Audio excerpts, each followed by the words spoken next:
Well, this month just keeps getting more complex as each video gets uploaded because this is the second time I'm reviewing Crack of the Creek, and by this point, I've watched all the episodes up until this episode. Let me just point out, with this episode being 22 minutes and the fact that it reveals new characters to the point that it makes this entire show really unique in its own way,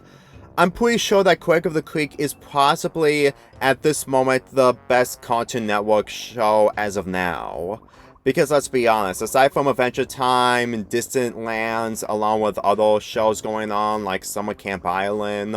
I'm pretty sure that this is literally the closest that we can get when it comes to a good Cartoon Network show as of right now. The episode The Other Side, about the creek that Craig and his friends kept going so many times, and then when they reached to the other side by going through the overpass, is probably where they made the creek a lot more serious and also a different location compared to the real side of the creek. And what I mean by the real side is where Craig and the others spend most of the time there. But as for the other side, I'm pretty sure that there's so much to look forward to once I continue on with this show of what the other side of the creek is going to be like. But let's go talk about the plot before I get into the characters, mainly the character on screen. It's summer, and Craig decides to give one of his popsicles to the Green Poncho, who wasn't as posed on the overpass because he's concerned that the people from the other side might invade to the creek where Craig and the others at. Craig and his friends decide to fill in on the Green's Poncho walk of the overpass, but then they notice that a bush moved. JB decides to check what is going on, but then he screamed. Next, Kelsey tries to do the same thing, but then she screamed. And when Craig decides to help out his friends, he then gets into a trap which involves the Honeysuckle Rangers to take his bag while also pushing them into a pit where his friends are at. In previous episodes, the Honeysuckle Rangers want to get Craig's map, but at the same time, Craig refuses. And this is also where Craig lost a piece of the map thanks to the Honeysuckle Rangers ripping it off after he tries to take the map away from them. The Green Poncho warned Craig and his friends to go to the other side while also wearing disguises so that they can get the map back from the Honeysuckle Rangers. Even though that this is mostly catered down into a kid's perspective, I gotta admit of how much effort that this episode does for being 22 minutes. I'm pretty sure that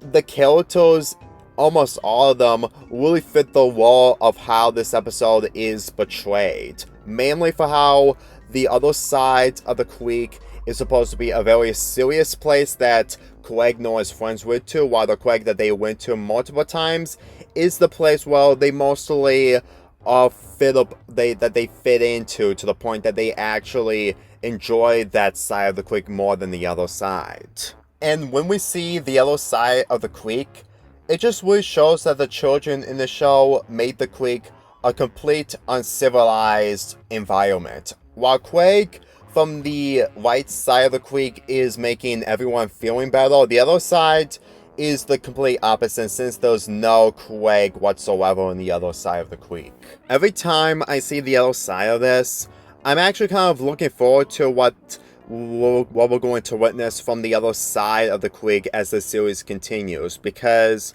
I'm pretty sure that just by watching bits and pieces of it, there was going to be more and more interesting development between King Xavier and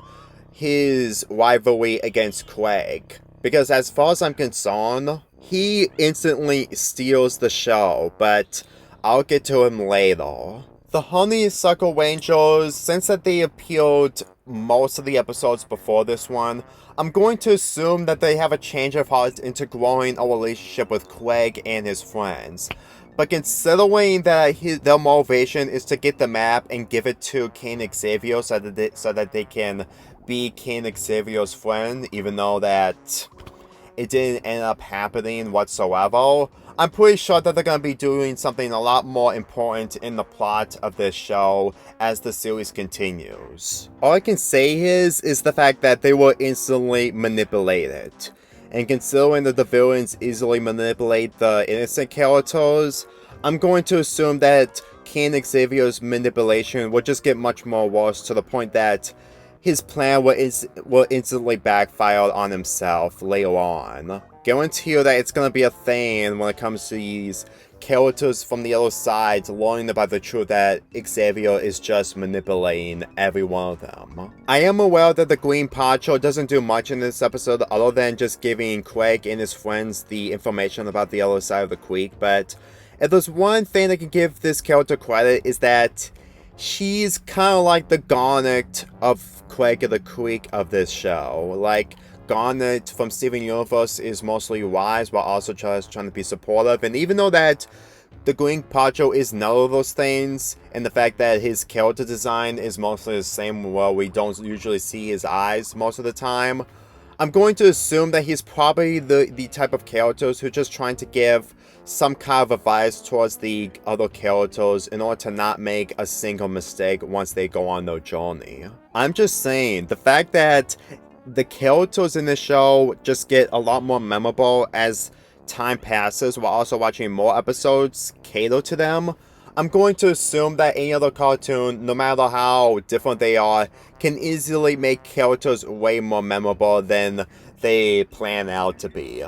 But speaking of memorable characters, let's go talk about King Xavier. I have no idea how the show managed to do it, but considering that this is at a child's perspective, they instantly make King Xavier a realistic character. I'm not sure if there's any other child who goes to the creek locally during the summer, and when they make a spot that is mostly exclusive to themselves, and the fact that they need so many people to be the loyal servants, but if that actually happens in the real world, I'm pretty sure that King Xavier is one of those kids. Let me just say for how much that he manipulates so many people, and the fact that the children are just going along with it because he thinks that he rules everything because he made the birthplace happen. I'm pretty sure that Craig will probably beg a dipper, because as far as I'm concerned, Craig is really loyal to any of the characters that he come across, and after watching all the episodes cater to his development towards other relationships, I'm actually looking forward to the battle between Craig and Xavier once I get to it. But at the same time, when it comes to the winter episode, they kind of fight, even though that I didn't see that episode yet, but if that actually happens, it's mostly my prediction. And considering that there are so much characters from the show that Craig needs to experience, along with new characters that are going to be coming as the series goes on,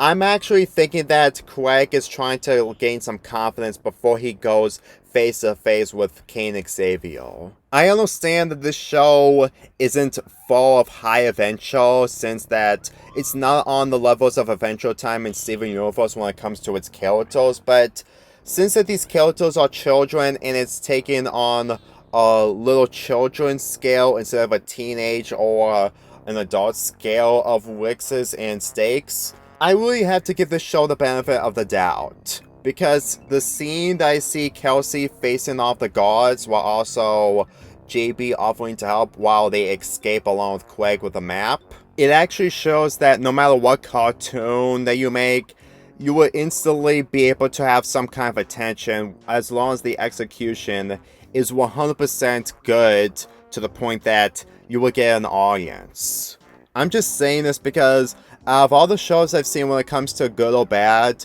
when it comes to bad episodes, they instantly become forgettable to the point that the execution is just poorly done. Both shows like this, when the execution is really superb, which I'm not saying that the execution is 100% superb, it's just mostly debatable, then this show can easily get a cult following regardless. And considering that this is an episode from the second season, and there's still more episodes I have to watch from this season, along with getting into the third season, I might consider on reviewing more episodes from this show whenever I have the time. Granted, this show is far from lasting longer as it needs to, since that it's 3 years old, but at the same time, it's not gonna stop me. I reviewed shows that came to an end